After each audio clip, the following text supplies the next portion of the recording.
Hey, Mike, can you hear me? Yeah, I got you. So you were just having issues, just I was hitting the wrong button apparently okay. because You sent me there for a tiz. I started going in, trying to like change things and just looking at it, like making sure all the options were correct, which they were. So yeah, I when I went to join the meeting, it took me it wanted me to use an app and I don't have the app. I don't have the Zoom app on my computer. So okay, then I just clicked the other button and it finally it let me in that okay. Well, you can. I just made you a host, so you can share your screen with the presentation. way. Okay.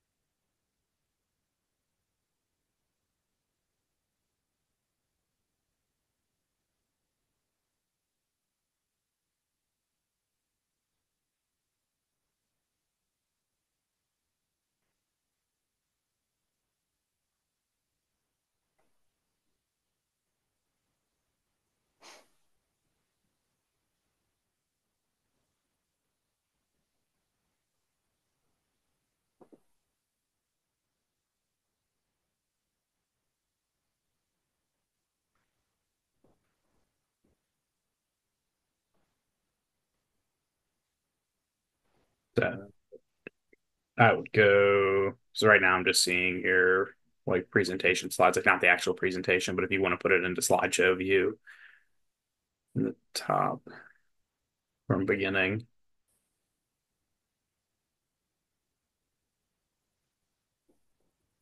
So then you're gonna need, I'm still seeing just so I would stop sharing your screen and then reshare it to show the slideshow, like in the presentation mode.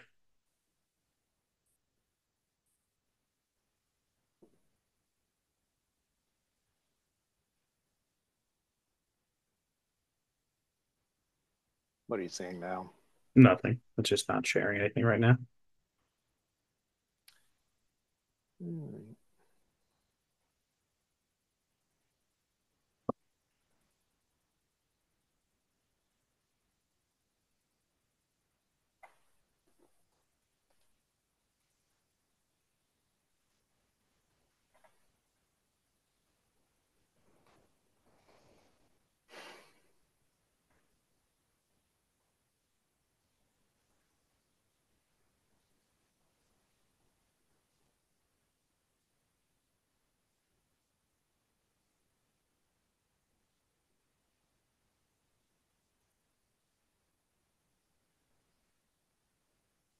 So is it full screen now or still? Nope. Nope. So do you have dual screens you're working on?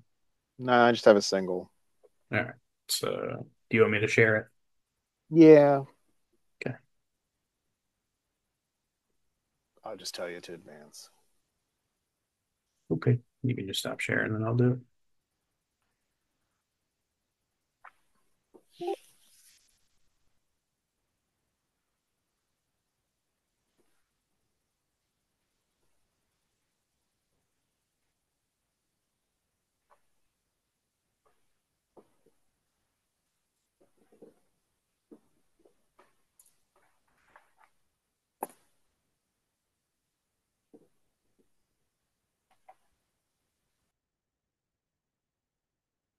Hey, Mike, can you go down to the bottom bar there where it says host options or go to participants? Click on participants. Okay. And then next to my name, hit the three little dots.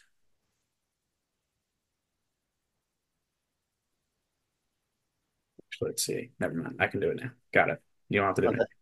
All right. Because I didn't have the three little dots. it. You're good. You're good. You're good. I just had to do something here. All right. Now you can see my screen. Yeah.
Well, we may have a very lowly attended meeting today, but that's fine. I see Poonam's here, so Hello. we can give Poonam an update. Uh, we That presentation would sound very familiar to you. Yeah, we've had, these before for other things, and usually no one shows up, but you have to, at least attempt. Yep. Great. Yeah, we did share this on social media and Gov deliveries and other things, and Yeah, this is an amendment that there's a lot of pretty much everything we've heard is support on this. So yeah. You're gonna just get a lot of staff. There's Lily. yeah.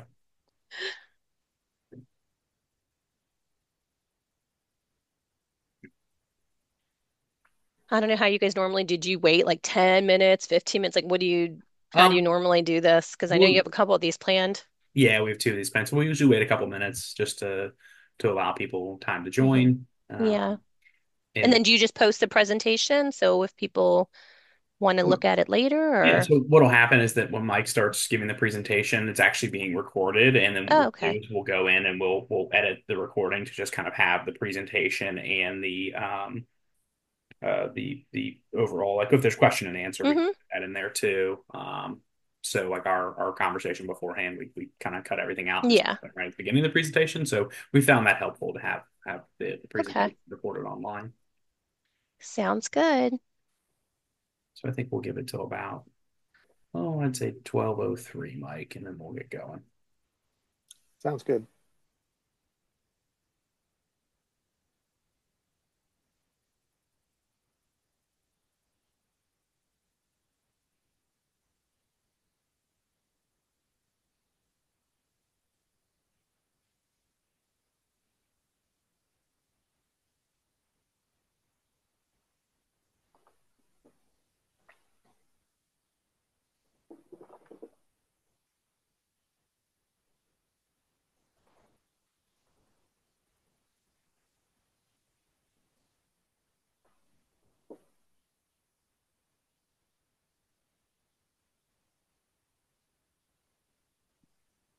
All right, for people who are just joining in now, we're going to give it about another minute and let a couple people join in, and then we will start with our presentation.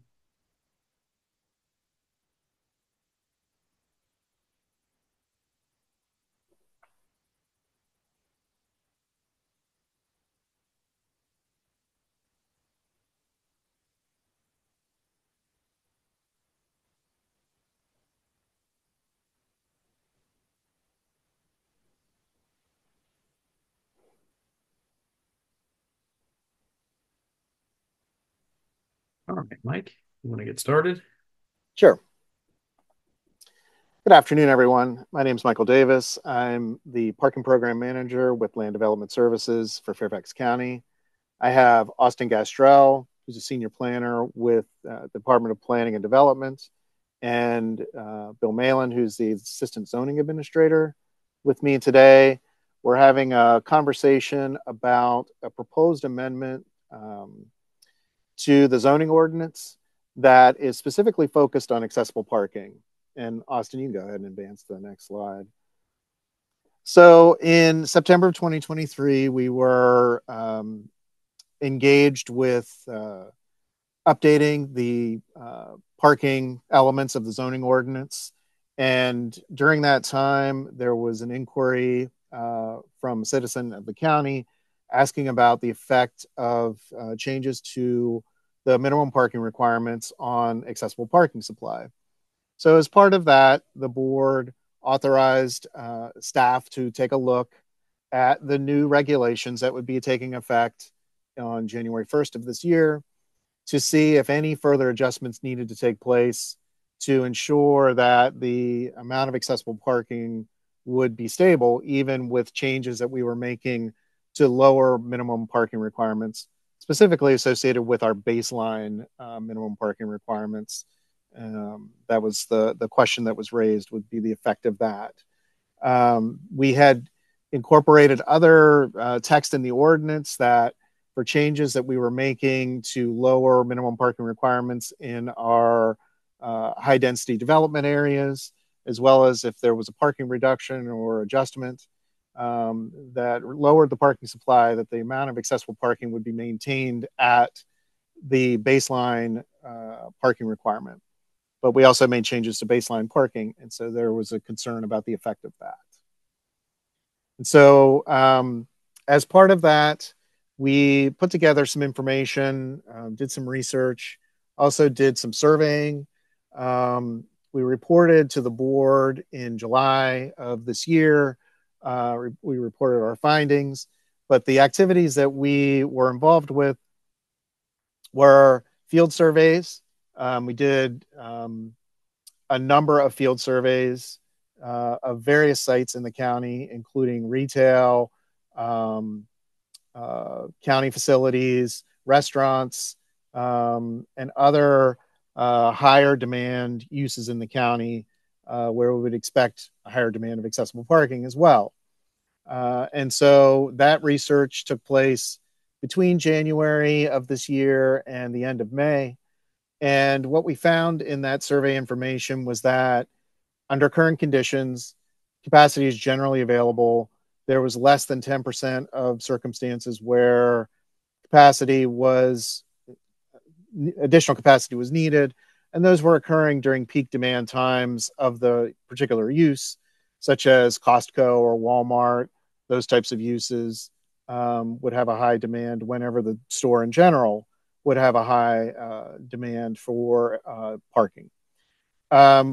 In that survey, we also looked at the information on the vehicle. Did they have a placard for accessibility? Did they have an accessible license plate?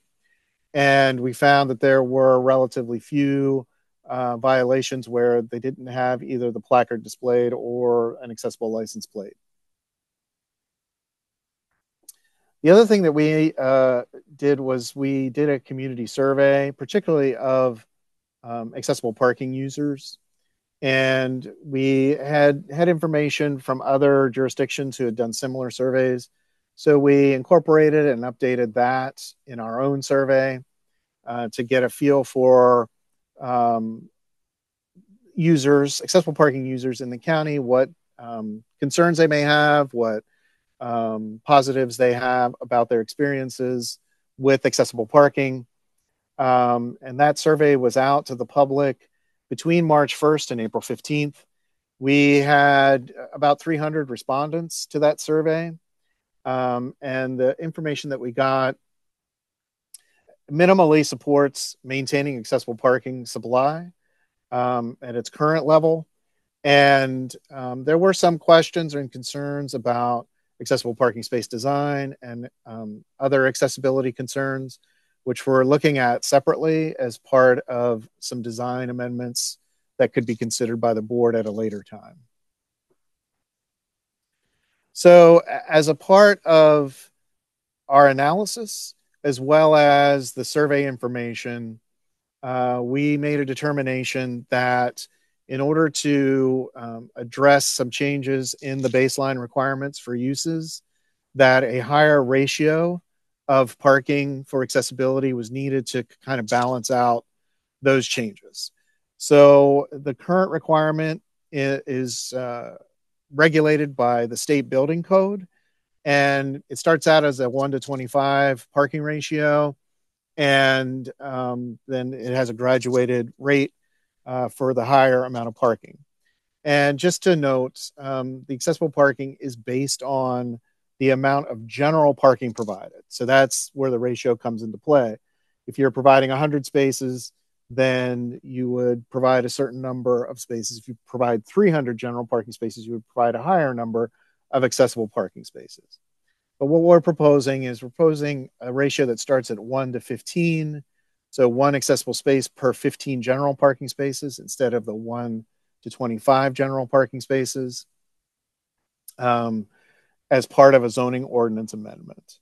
And as I said, other design issues are being considered in conjunction with our public facilities manual, the PFM, that would be considered under a separate circumstance later after this ordinance amendment is adopted. So just to give a quick example of the difference between the 1 to 25 ratio and the 1 to 15 ratio, the chart on the left is the 1 to 25 ratio, and you can see the number of minimum or the minimum number of accessible spaces that are provided using that ratio. And then our proposed ratio, which is 1 to 15, which essentially gets you to a lower threshold of providing more accessible spaces as you construct your parking areas. So this is an example showing the effect on a particular use, in this case, a restaurant, the effect of the current rates prior to 2024 when we adopted the new minimum parking requirements, the application of the 1 to 25 with the current parking minimum, and then the application of the 1 to 15 ratio that we're proposing. And as you can see in the chart, whenever you start using the 2024 rates for this particular use, the amount of accessible parking goes down as you increase the amount of square footage, in this case for a restaurant. And so because the amount of square footage determines the amount of parking that's provided for this particular use. So if you applied the minimum parking requirement and continue to use the 1 to 25 ratio, you would have less accessible parking required with future restaurant building opportunities. So the 1 to 15, which is the red bar, shows that there is a higher requirement that stabilizes to match the previous parking requirement as you get to a higher square footage. So this is one example where we are looking to try to achieve that balance. So the project timeline that we have been working on, we had, as I said, we had spoken to the board on July 23rd, and the board encouraged staff to pursue this initiative to update the ordinance. And so our current status is that we are continuing to meet with stakeholders. We did have some stakeholder meetings prior to our recommendations.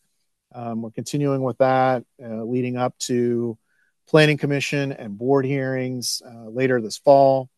And if it is adopted by the board, then it will take effect later this year or early in 2025.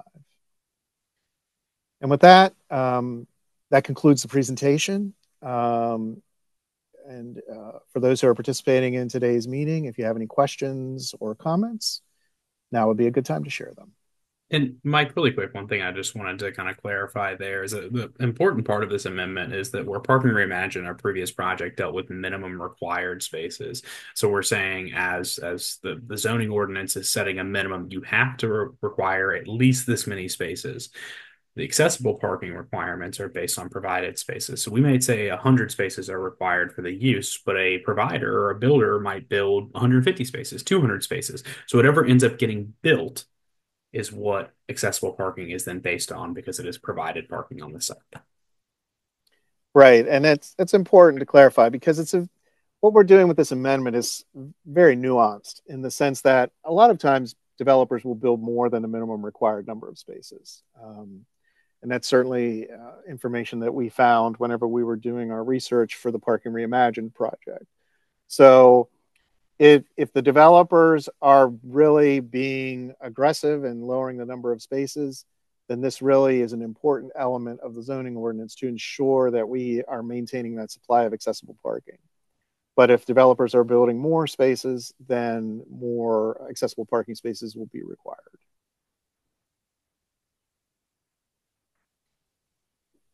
All right. Does anyone have any questions? You can just go ahead and unmute yourself and ask a question. Raise your hand. You can also put your question in the chat. The chat box can be found on the bottom left. All right. So Kate says the survey found that there were few spots being used without accessible placards and plates. Do you count citations where vehicles are blocking the space between the accessible spot or where the accessible route was blocked? These are situations that make accessible parking spots inaccessible.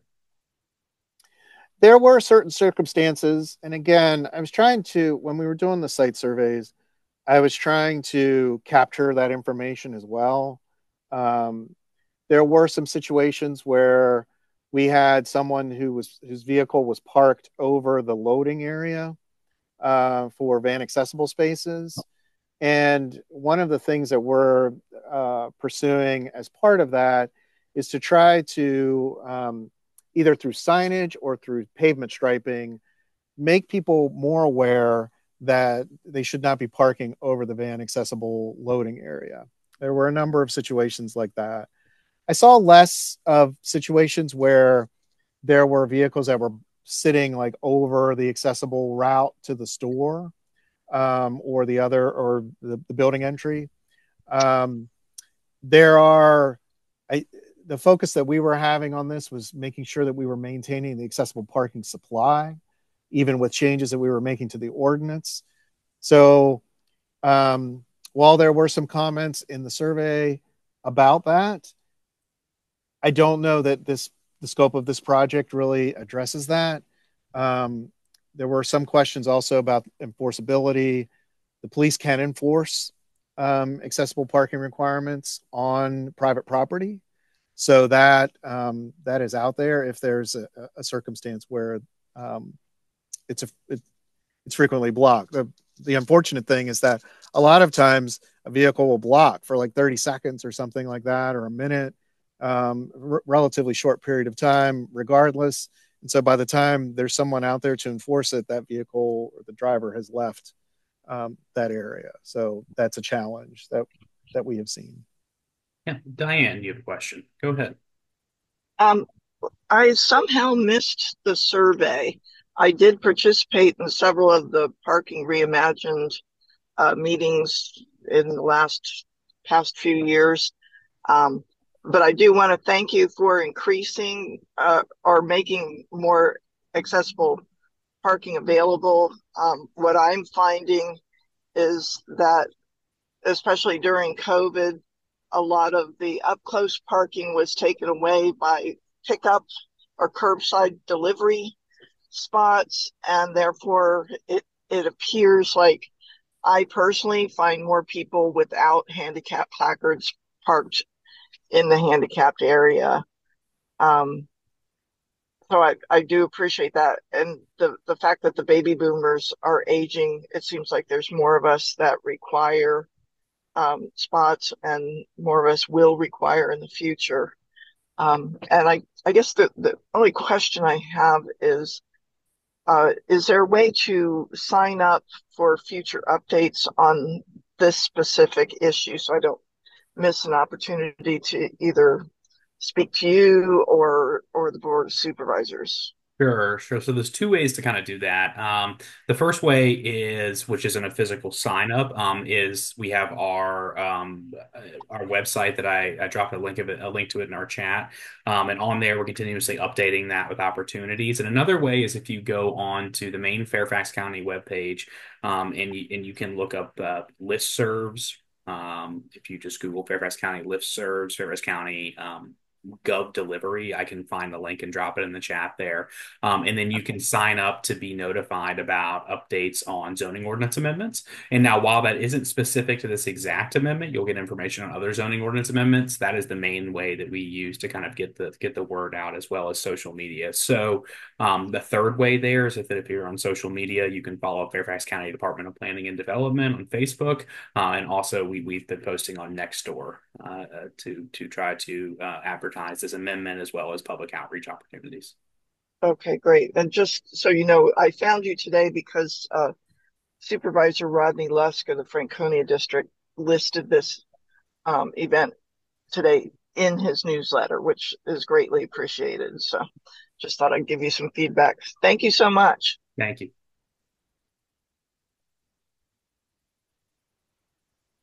Does anyone else have a question? I'm going to try to find this listserv opportunity to put in the chat. But in the meantime, does anyone else have anything they'd like to ask about?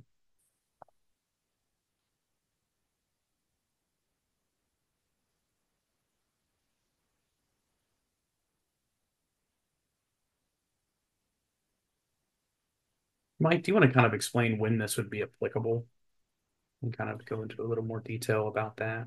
Sure. Similar to Parking Reimagined, where we were forward looking in our approach to the new parking requirements, this would be very similar to that, in that it will mostly apply to new development or where properties would redevelop and perhaps build more parking. Again, given its kind of narrowed scope, it really would apply to a situation where additional parking would be provided for a particular use, and the adjustment would have to be made, like if it was an existing use that was coming in to change, let's say it's a restaurant going to a bank or a bank to a restaurant. If they don't change the parking supply, then that remains static.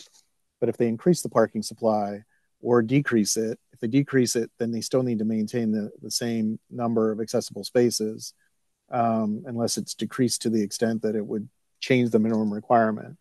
But in most cases, it would either the parking supply would remain stable or increase with the change in use. So it's really going to mostly apply to a new development that's coming in. We also get parking redesignation plans, where, let's say, Walmart or something like that would create customer pickup spots, and it would change the amount of available parking. Even in most of those cases, the accessible parking would stay the same because it's measured off the entire available parking supply. But conceivably, with a redesignation plan, if it changes the amount of spaces to be provided, then this new requirement could come into play. Well, thank you, Mike. And I will say that in the meeting chat, I dropped a link to our Fairfax County Gov Delivery site. This is the service that we now have moved to, as the county has shifted from listserv to Gov Delivery. If you'd like to sign up for opportunity or sign up to receive bulletins regarding upcoming information about this amendment, as well as other zoning ordinance amendments, this is kind of the best way to do that. You just can click on the link, you can put your email address in there, and then it will automatically add you to the list to get information regarding zoning ordinance amendments, including upcoming engagement opportunities. All right. Well, if there, Diane, go ahead.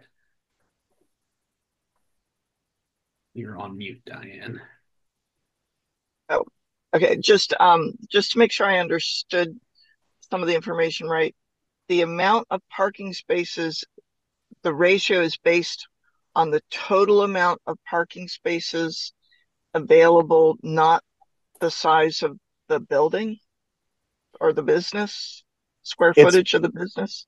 Yeah, it's based on, like, try to be as simplistic as I can.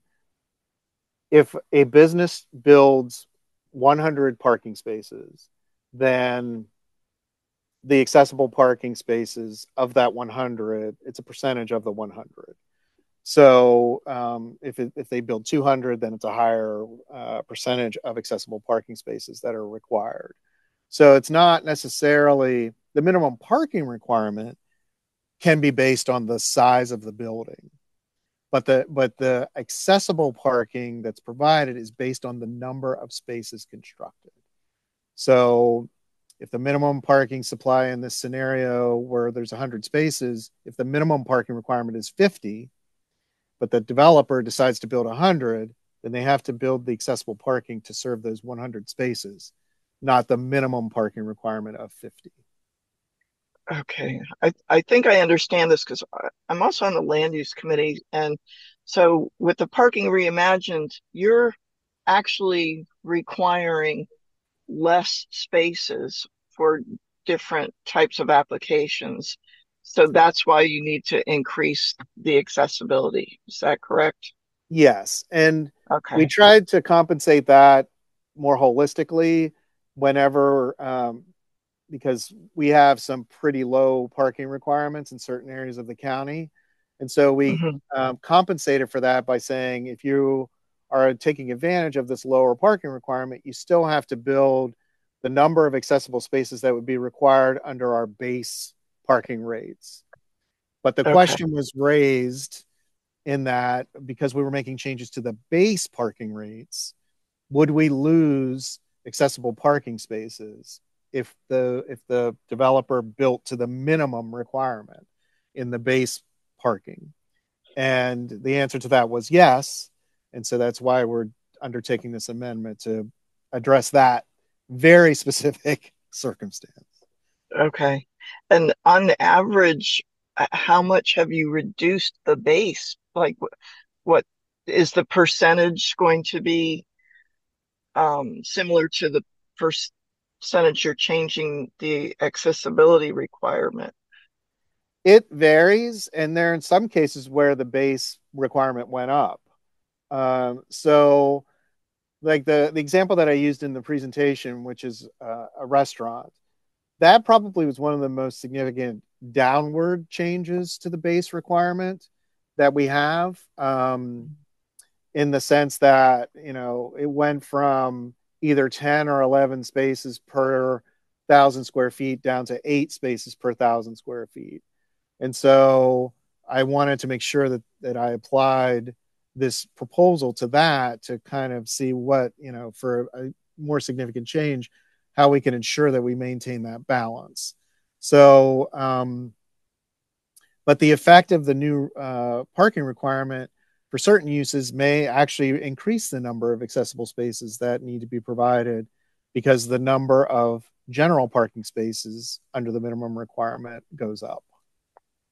Okay, that makes sense. And I would encourage anybody that is attending this, if you go to a business and regardless of now or later and they don't have enough parking, always speak up. I did this at the Trader Joe's here in Springfield, and even though they didn't own that part of the parking lot, somehow some extra spaces appeared. And because the bottom line is, I vote with my dollars. Either you want a business establishment wants my dollars or not. So I just encourage everybody to speak up. But thank you again for taking accessible parking into consideration with your changes. I appreciate it.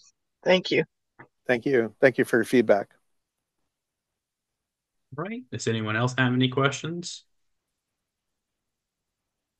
If not, I'm going to end the meeting. Like all of our meetings that we do with the community, this meeting, the recording of this meeting, we posted on our our accessible parking zoning ordinance amendment webpage. And also on that webpage is information such as the surveys Mike talked about, a memo that we recently released to the board regarding this proposal, and then any future proposals, draft text, staff reports, et cetera, related to this amendment will also be posted on that webpage. And the question that was raised about the accessible parking survey, that is also included on the website. It may be an attachment to the memo that we sent to the board, but that information is available as well if you want to take a look at that. All right. Well, seeing and hearing no other questions, I thank everyone for attending today, and I will now close this meeting. Have a good day. Thanks, everyone.